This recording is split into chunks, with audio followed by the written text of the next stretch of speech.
আসসালামু আলাইকুম ফ্রেন্ড। আজকে আমাদের নরসিংদীর নতুন একটা রেস্টুরেন্ট উদ্বোধন হয়েছে। তো আমাদের 4 তারিখে অ্যানিভার্সারি ছিল, বাচ্চা দুইটা অনেক অসুস্থ থাকার কারণে যেতে পারিনি।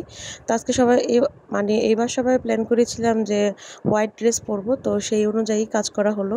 তো আমরা ঢুকছি। আজকে যেহেতু উদ্বোধন খুবই ভিড়, তাই আমরা একটু ঘুরে ফিরে ছবি টবি উঠায় পরে উপরে যাচ্ছিলাম। আর এখানে অবশ্য আলাইনার বাবার ফ্রেন্ড আছে কয়েকজন, তো ভিড় থাকা সত্ত্বেও আমাদের কোনো প্রবলেম হবে না মনে হচ্ছে।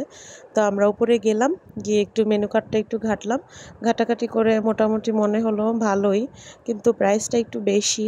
তারপরে আমরা যাই হোক, খুব ভিড়, সেই অনুযায়ী তেমন কোনো কিছু অর্ডার করিনি। বার্গার অর্ডার করেছিলাম, অন্য কিছু দিতে খুব বেশি লেট হবে, আর লেট হলে আলাইনা আর হাম অনেক বিরক্ত করবে।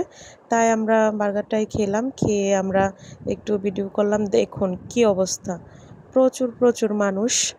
আর আমরা যখন গিয়েছিলাম তখন বলা হচ্ছিল যে 1.5 ঘন্টার ভিতরে কোনো খাবার দেওয়া হবে না। তারপরে আমরা খেয়ে দিয়ে বাইরে এসে কয়েকটা সেলফি নিলাম, আর আমার 2 বোন দেখুন কীভাবে ওদেরকে নিয়ে দৌড়াদৌড়ি করছে। এটাই ওদের চাকরি।